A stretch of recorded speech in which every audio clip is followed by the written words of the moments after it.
Assalamualaikum warahmatullahi wabarakatuh. Perkenalkan nama saya Muhammad Iko ini NPM 235200019. Jadi di sini saya akan mempresentasikan logam non ferro. Oke, yang pertama adalah penjualan. Kebutuhan akan bahan logam dalam pembuatan alat-alat dan sarana kehidupan semakin meningkat. Mulai dari peralatan yang paling sederhana sampai pada peralatan yang paling rumit. Misalnya perabot rumah tangga, jembatan, bangunan, kendaraan, dan konstruksi pesawat terbang. Kurang dari 20% dari logam yang diolah menjadi produk industri merupakan logam bukan besi. Indonesia merupakan negara penghasil besi meliputi timah, putih, tembaga, nikel, aluminium. Ciri logam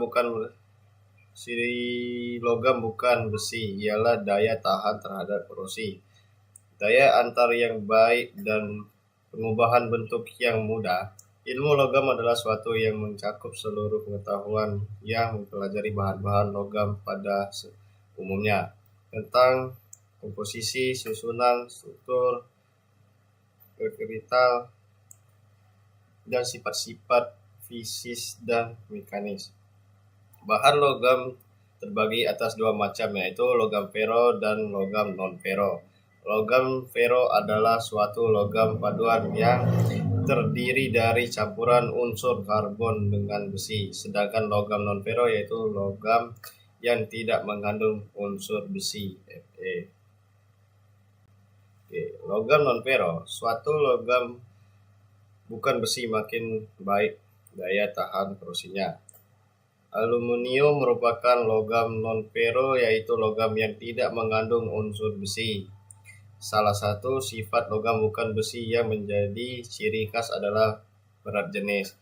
Logam non-ferro dapat digolongkan ke dalam logam non-ferro berat dan logam non-ferro ringan. Sifat mekanik logam non-ferro pada umumnya kurang baik, akan tetapi dapat diperbaiki dengan memandukannya. Kebanyakan dari logam non-ferro adalah tahapan korosi karena adanya lapisan oksida yang kuat. Sedangkan beberapa logam non-ferro mempunyai daya menghantar listrik dan daya penghantar panas yang baik. Secara umum dapat diratakan bahwa makin berat pengecualian pada permukaan terbentuk lapisan oksida yang melindungi aluminium dari korosi selanjutnya. Di samping itu, warna asli logam bukan besi ialah kuning, abu-abu, perak, menambah nilai estetika logam tersebut. Logam bukan besi umumnya sulit dilas, sedangkan kemampuan pengecoran, mesinan, dan pembuatan berbeda-beda.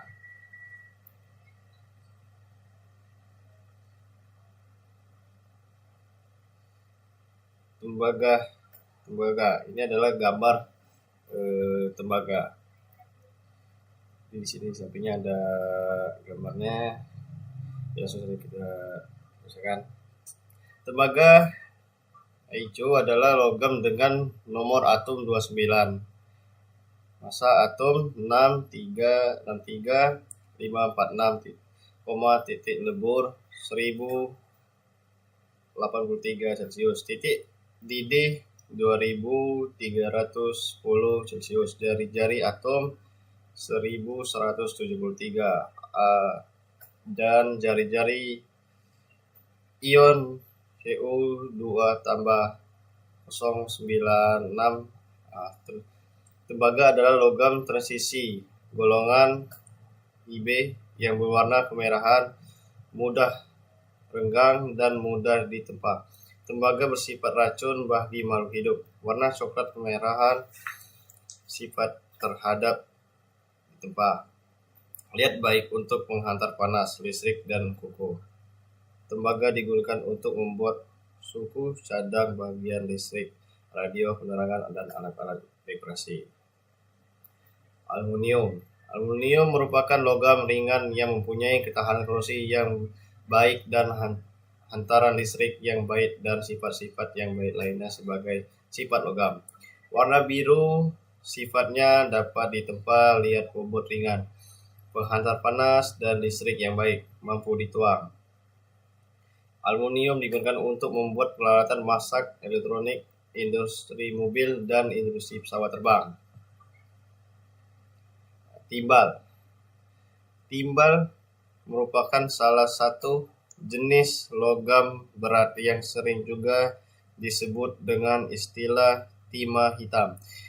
Timbal memiliki titik lebur yang rendah, mudah dibentuk, memiliki sifat kimia yang aktif sehingga bisa digunakan untuk melapis logam agar tidak timbul perkaratan. Warna biru kalbu sifatnya dapat ditempa sangat liat, tahan korosisi, air asam, dan bobot sangat berat. Timbal digunakan sebagai bahan pembuatan kabel, baterai, hubungan, atap, dan bahan pengisi. Timah merupakan unsur golongan IPA grup 14 dalam tabel periodik.